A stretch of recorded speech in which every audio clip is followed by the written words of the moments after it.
السلام عليكم ورحمة الله وبركاته. أهلا بيكم في وصفة جديدة من مطبخ من النادي. النهاردة هعمل لكم العدس بجبة اللي احنا كلنا بنحبه، وأكلات زمان دي طبعا اللي مفيش حد فينا ما بيحبهاش ومفيش أحلى منها. أول حاجة عندنا بنجيب العدس وبنقعه في شوية مية لمدة 3 ساعات، وبعدين نجيب بصلة نقطعها مكعبات، برضو 3 فصوص من التوم وبنقطعهم، نص كوباية صلصة.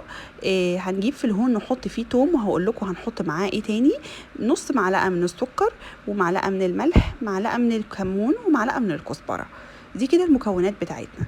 يلا بينا ندخل على الطريقه على طول. اول حاجه بنشوح البصله كده في شويه من السمنه او الزبده لحد ما لونه يغمق معانا شويه، وبعد كده هنجيب الهون ونحط فيه الثوم. دول حوالي 6 فصوص تقريبا من الثوم، ومعاهم معلقه من الملح ومعلقه من الكزبره، وندقه كويس جدا.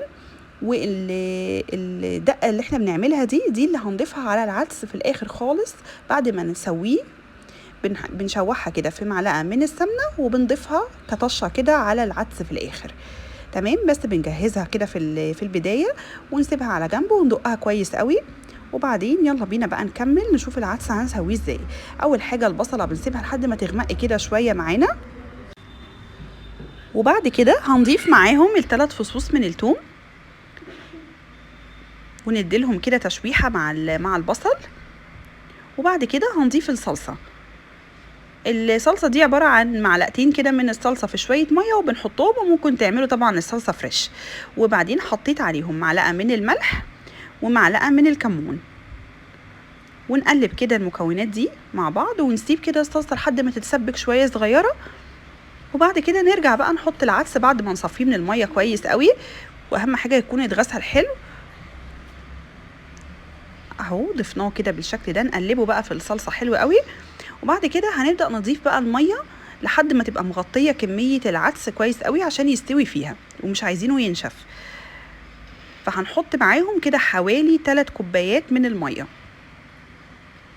اهو بصوا كده انا ضفت معاهم 3 كوبايات من المية بحيث ان هو يبقى مغطيهم كويس. وضفت كده نص معلقة من الملح الصيني، ممكن تضيفوا بداله مرق الدجاج، اي حاجة تدي طعم حلو كده للعدس.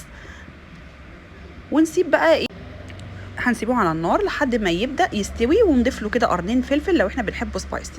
وبعدين في طاسه على النار هنحط بقى الدقه اللي انا قلت لكم عليها اللي احنا عملناها في الاول، الثوم والكزبره والملح، شوحناهم ونضيفهم كده على العدس بعد ما استوى. يعني يا دوب بنديله تقليبه كده معاه ونطفي النار، وخلاص كده العدس بقى جاهز معانا وهنقدمه في الاطباق. عايزه اقول لكم طعمه وريحته في منتهى الجمال. جربوه كده بالطريقه دي وقولوا لي رايكم في الكومنتات، ولو بتعملوه بطريقه تانية اكتبوا لي الطريقه بتاعتكم. وشكرا لكم وشكرا لمتابعتكم.